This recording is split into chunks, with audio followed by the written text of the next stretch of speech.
আপন দেশে মেশামেশি আমার থাকবে কতক্ষণ।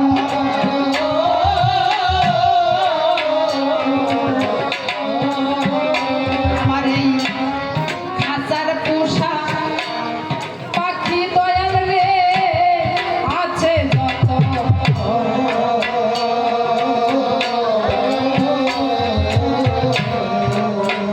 যতক্ষণ আমার এই বায়ু বইতেছে এতদিন আমার আত্মীয় স্বজন সবাই আছে।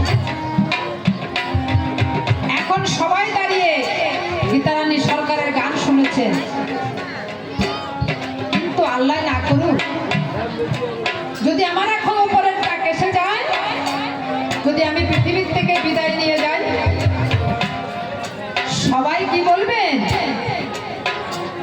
যেন কাশি মরা হয় না, উনি আগে তার সৎকার করা চাই।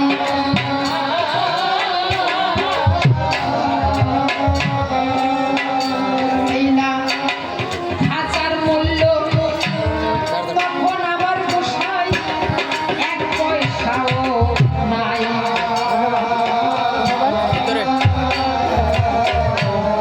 সাড়ে তিন হাত মাটির ঘরে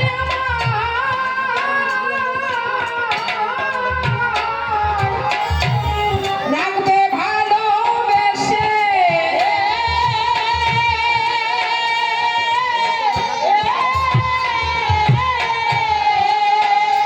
আমার আতর গোলাপ গায়ে দিয়া, আমার আতর গোলাপ গায়ে দিয়া সবাই দিবে শেষে রে।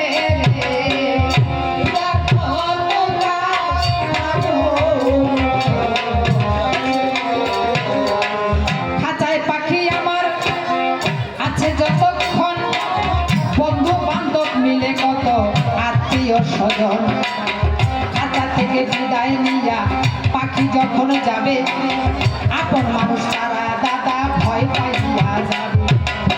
সাড়ে তিন হাত মাটির ঘরে রাখিতে যখন, আপন বলতে সেই জায়গাতে নাই আমার একজন, এটা না জানে গুরুজন। সেই নিদানের বন্ধু আমার দয়াল রাসূল, যে ইসলামে দাদা ফোটাইয়েছে ফুল, সেই নিদান আরে সেই মরণ যন্ত্রণা, সে যে কত বড় যন্ত্রণা সেটা কেউ বলতে পারে না।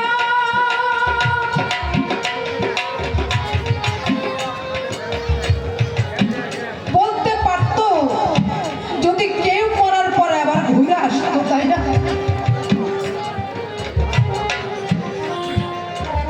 আমরা অনেক জায়গায় শুনি অমুকের মা আজ 5 দিন জবান বন্ধ হয়ে আছে, অমুকের বাবা 8 দিন ধরে কিছু খায় না, কথাও বলে না, চোখ পেলাও চায় না।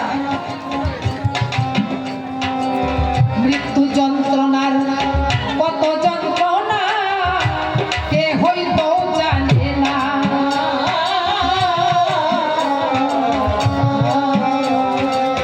মরার পরে যদি কেউ ঘুরে আসতে পারত, করতো সে বর্ণনা।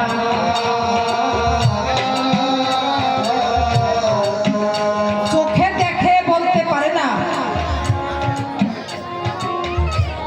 তার যে বুকের মধ্যে কত যন্ত্রণা।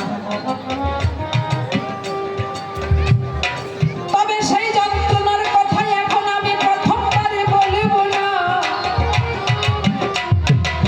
প্রথমবারে শুধুই আমার দ্বারার সূচনা। কাজেই তোমার কাছে আমি এখন বলে যাই, শোনো রে জ্ঞানের কর্তা ভোলানাথ গোসাই, নারীর পায়ের নিচে তুমি পড়লে কি কারণ? প্রথমবারে তোমার কাছে রইল জিজ্ঞাসন। নারীর ভজন স্বামীর চরণ আমি জানি চাই, স্বামী ছাড়া এই জগতে কারো ভজন নাই মাগো জানাইলাম চরণ।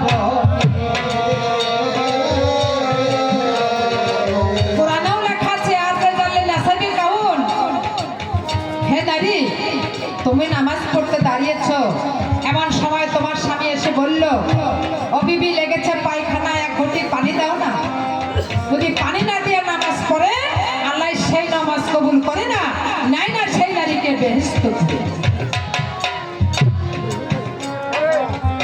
আগে স্বামীর পায়খানা যাওয়ার পানি দিতে হবে, যদি সময় থাকে তাহলে নামাজ পড়বে, আর যদি সময় না থাকে তবু আল্লাহর দরবারে আপনার নামাজ কবুল হয়ে যাবে। মাগো, যদি আপনার স্বামীকে আপনি ভালো বলেন, আমার রাসূলও ভালো বলবে, আল্লাহও ভালো বলবে। আর যদি আপনার স্ত্রীকে আপনি ভালো বলেন, আমার রাসূলও ভালো বলবে, আল্লাহও ভালো বলবে। যার যার সার্টিফিকেট বলি সবার ভাই, যার যার স্বামীর কাছে যদি পায় রে ভাই, স্বামীও স্ত্রীর কাছে যায় যদি পাইয়া, সেইটা দেখো মিল সার্টিফিকেট যাবে দেখে রে হইয়া, এটা জানাইলাম এইখান। তাহলে স্বামীর পায়ের নিচে নারীর বেহেশত। এবার বলি আপনাদের ঠাই, তবে হ্যাঁ এদিকেও কিছু বলতে হবে, স্বামীরও তার প্রতি একটু দয়া থাকা চাই নাকি? স্বামী স্ত্রী হইলে পরে এক মন, তার হয় ভজন সাধন, তার ঘরেই থাকে আমার আল্লাহ রাসূল আদি নিরঞ্জন। এক মন এক প্রাণ হতে হবে, স্বামীর ব্যথা স্ত্রীর বুঝতে হবে, স্ত্রীর ব্যথা স্বামীর বুঝতে হবে, তাই না? নামাজ পড়তে দাঁড়াইছে, এমন সময় দেখে শুনে যায় পায়খানা যাওয়ার পানি চাইল, ওই ভুসুরা মর্দার আত্মাকে আল্লাহ দেয় নাই? হ্যাঁ, যদি ভাবতো যে আমার ঘরের নারী আল্লাহর উপাসনা করতেছে, আল্লাহর নাম করতেছে, এখানে আমার ডিস্টার্ব দেওয়া চলবে না, আমি একটু আইগে দেই, আর মনের মতো মন যদি হয় রে ভাই, সেইটাই তো সুখের সংসার আমি বলে যাই। আর যদি মনে করেন বিয়ে করে আনছি, কামাই করে খাওয়াইতেছি, আমি যা বলবো তাই করতে হবে, হবে না ভজন সাধন আমি দিলাম কইয়া, মনের সঙ্গে মন মিলবে না সবাই জানাইয়া, দেহ পাবেন মন পাবেন না সভাতে জানাই, সেই সংসারে দেখেন দাদা শান্তি কবু নাই, এটা না জানে কোন জনে। মনের সঙ্গে মন যদি যাই গো মিলিয়া, তাদের সংসার সুখের হবে আমি জানাইয়া। কাজেই প্রথমবারে আমি বেশি তো বলবো না, সেই স্বামী স্ত্রীর ভজন তোমাদের দেখি না, তোমাদের ঘরে বাইরে বেবিল গেছে রইয়া, সেই জন্য বুকের মধ্যে রইছে পারা দিয়া, এটা জানাইলাম এইখান। এর থেকে প্রথমবারে আর বলবো না, এবার দেখি এসে কোন ভাবেতে করে আলোচনা। আমি সুযোগ নিয়ে বলবো কথা, আবার এসে পড়ে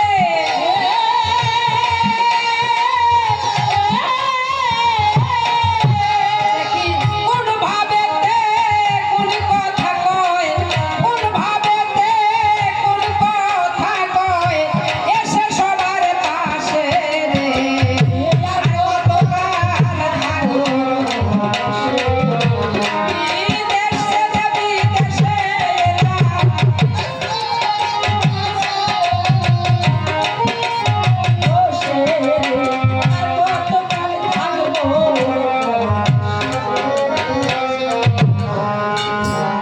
প্রথমবারে বেশি করে বলবো না বলবো না, এই পর্যন্তই আমার রাখলাম আলোচনা, এই পর্যন্তই আমি রাখলাম আলোচনা। মেরাজ তত্ত্ব নিয়ে তোমায় করছি জিজ্ঞাসন, দিনের রাসূল মেরাজে গেল কি কারণ? এত নবীরে থুইয়া ওনাকে কেন মেরাজে নিল? এই নবীরা কি পারতো না? ওদেরকে বাদ দিয়া কেন থুইল? তোমার কাছে কথা কেন আমি বলে যাই। আরেক কথা জিজ্ঞাসা করছি, শুনেছেন সবাই? মোবাইল ফোনে গান চলে, মোবাইল ফোনে দেখেন দাদা আলোচনা চলে, গান চলে নাই আমি বলছি তোমায় খুলে। কোন গান আমার নবী মেরাজেতে গায়? এই কথা জানবার জন্য মনের অভিপ্রায়। এই পর্যন্তই তোমার কাছে রইল জিজ্ঞাসন, দেখি এসে কোন ভাবে করে আলাপন। তারপরে যখন আবার হইব উদয়, তখনই বলিব কথা যত মনে নয়। হইল প্রশ্ন চারিখানা চাই, ঠিক মতো জবাব যেন আমি দেখো পাই। তুমি জ্ঞান থাকতে জীবের ভিতরে, তবু জীবিকে কেন নরকেতে করে? এই কথা তোমার কাছে জিজ্ঞেস করে যাই, যদি এসে কোন ভাবে কোনো কথা পাই। কোন কর্ম করে তারা দুজকেতে যায়, কোন কর্ম করে তারা দুজকেতে যায়। তুমি জ্ঞান তখন থাকো কোথায়? জীবের কাছে নাকি অন্য জায়গায় যাও? এই কথা আমার কাছে ভালো করে রাখো। এই পর্যন্তই ছেড়ে দিয়ে যাই, তবে বেশি কথা বলা আমার চল নাই।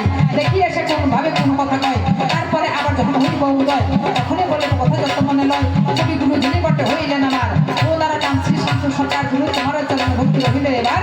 আঙ্গা করি আমার করিনীয় পার, এই দরখাস্ত রহিল আমার।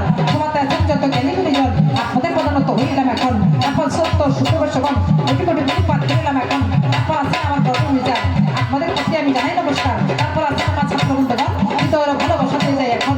তারপর আছে আমার মাতামাসীগণ, তোমরা দেব মতো করে চরণ, তোমাদের প্রমাণ ভগবান করি। আমাদের তরিতে শেষ দিনে তবে এই পর্যন্ত ছেড়ে দিয়ে যাই, তো বেশি কথা বলে চল নাই।